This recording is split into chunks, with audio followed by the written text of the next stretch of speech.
par rapport au crime, moi je dirais une chose, c'est que le fascisme ou le crime toujours, c'est-à-dire où le crime ne fait pas de différence dans sa cible. Moi je ne comprends pas pourquoi on dit, c'est-à-dire actuellement, pourquoi on va jusqu'à tuer des femmes. C'est-à-dire que c'est encore une fois finalement, c'est-à-dire que d'un autre point de vue, ne pas reconnaître que ce sont des êtres humains. Ce sont des êtres humains. Et je crois que tous les crimes, c'est-à-dire que ce soit à travers les guerres ou à travers les pouvoirs fascistes, etc., ils n'ont pas fait de différence dans la cible. Ils ont tué des enfants, ils ont tué des femmes, ils ont tué des hommes, ils ont tué en fait tous ceux qui les dérangeaient. Ils ont même détruit des villes entières, etc., etc. Et je crois que c'est dans la logique du crime et c'est dans la logique du terrorisme. C'est-à-dire qu'on ne fait pas, on tue tout ce qui dérange, tout ce qui peut nous déranger. Par rapport à la lutte anti-intégriste, on a été, c'était en 89, un certain juillet d'ailleurs 89, sous le soleil, on a fait un rassemblement au niveau de l'APN et on a protesté contre les agressions faites aux femmes. Et à ce moment-là, personne n'osait en parler.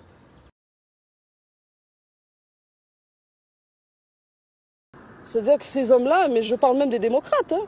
Je ne parle pas uniquement des gens du pouvoir, parce que le laxisme du pouvoir, c'était clair. Et toute notre bataille, en fait, entre 89 et 92, c'est-à-dire avant les élections, on s'adressait au pouvoir. C'est-à-dire on disait halte au laxisme du pouvoir.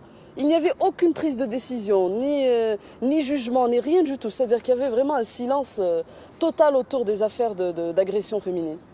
Et par la suite, c'est-à-dire que même les partis qui s'étaient déjà constitués et qui se disaient démocrates et qui se disent démocrates aujourd'hui ne parlaient pas de ça de façon claire et de façon franche et ne soutenaient pas toutes ces questions-là, c'est-à-dire de façon claire.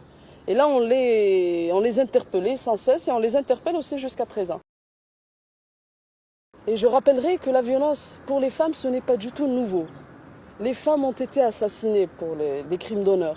Et jusqu'à présent, jusqu'à dernièrement, dans les villages, il y a eu des femmes, on a eu écho de femmes qui ont été assassinées.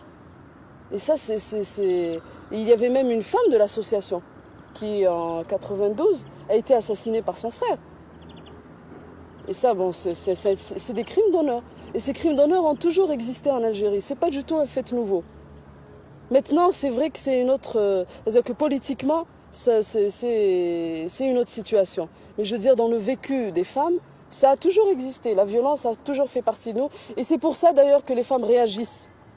C'est-à-dire qu'à chaque situation, et pour la mort de Djaout ou pour la mort pour tous les assassinats qu'il y a eu, même pour les assassinats dont on n'a pas entendu parler, parce qu'il y en a eu plein aussi qui n'ont pas été médiatisés, et pour toutes les femmes qui sont mortes aussi, les femmes ont pleuré, les femmes ont réagi, et c'est pour cela qu'on les retrouve dans les marches et qu'on les retrouve en avant en fait.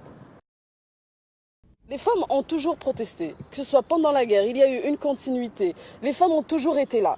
Et selon la conjoncture, on les a mises en avant ou on les a reléguées en arrière.